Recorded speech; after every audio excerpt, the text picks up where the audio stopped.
In the shadow of the White Mountains, Thornton, New Hampshire is surrounded by stunning views and rugged terrain, acres of trees and rocks that couldn't stand in the way of one man's dream. It's actually inside the national forest. It was a really rare find. It was a little oasis of private property, completely surrounded by the national forest. Lance Keene runs a software company by day, but his hobby for the last 20 years, building a mountaintop castle.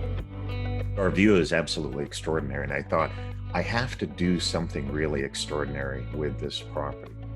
It all started in the late 90s when Lance purchased this site on Kona Mountain and had a moment of inspiration. I was passing by the country club in Bethlehem, and it had this round turret up in the front, and I thought, wouldn't it be cool if I built a castle? And that was the moment. Sure, build a castle. Easier said than done. So I got a number of problems in doing this project. I'm building $1 million house, but I don't have $1 million. I've never designed anything before, and I've never built anything before, but none of these are all excuses. This is my 3D model of the castle. You can see the terraces there. Using his own plans, which are approved by engineers, he started clearing and prepping the mountainside site. Oh yeah, there it is. So that was the first blast. Just creating the foundations for his 7,500 square foot medieval castle took years. Up there on top of the living room, we're going to have an open deck. Bear in mind, Lance has a wife and 3 kids. He moved to the area so he could be at the building site any free moment he had. It turned from a hobby into a passion, into a complete all-out obsession. And that's where we're at now. For 20 years, he's been working to get the massive foundation and terraces in place, sometimes risking his life on the steep terrain. I was over here doing something stupid on the cliff, and I went right over, landed upside down in a tree.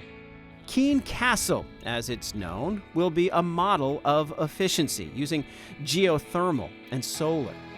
Still a lot of work to do before we can move in. Lance hopes he'll be moving into his finished castle by 2023.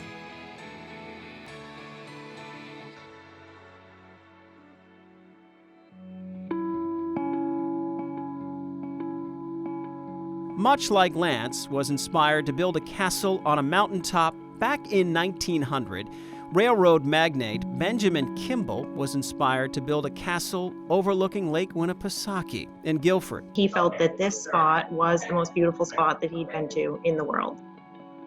Using stone quarried on site, one of the most famous castle homes in New Hampshire rose above the lake.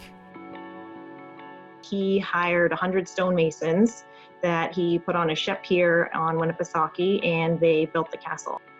By the time Melissa Starkey and her husband purchased the property in 2018, the famed Kimball Castle had been abandoned for decades and left in disrepair. What kind of reactions do you get when you say, oh, yeah, we own that castle?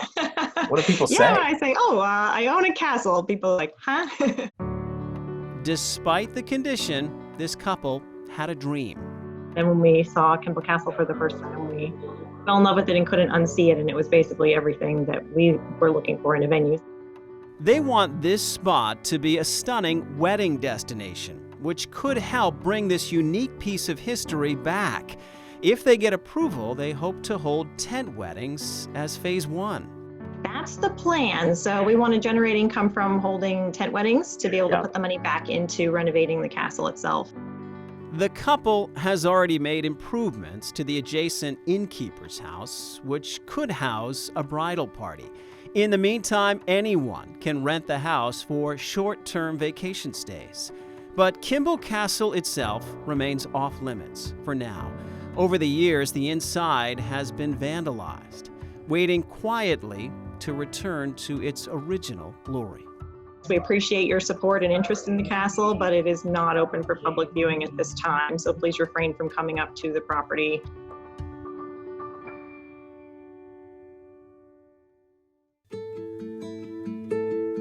If you want to buy your own castle-like home, how about this historic gem across Winnipesaukee in Moultonborough?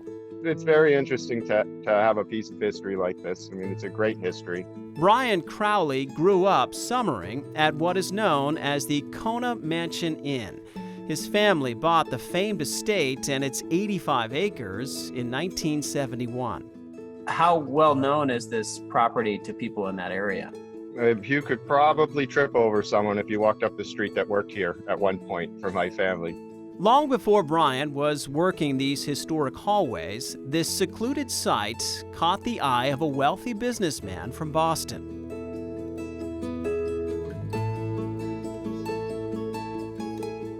Kona, which is named for a Native American warrior, was built in 1900 by Herbert Dumeric, who made his money from the Jordan Marsh Company. He would come from Boston up here. This was his, I guess, what they called a gentleman's estate at that time. Sparing no expense, he built a lavish estate with boathouses and lush grounds. 120 years later, many of the original details are still here. There are all kinds of famous artisans that have added different aspects to Kona, from tile work to woodwork, and it's quite interesting. The famed Kona estate is for sale, but in the meantime, it is still operated as an inn with 10 guest rooms and a par 3 golf course right on the grounds, providing the same quiet escape it has for more than 100 years.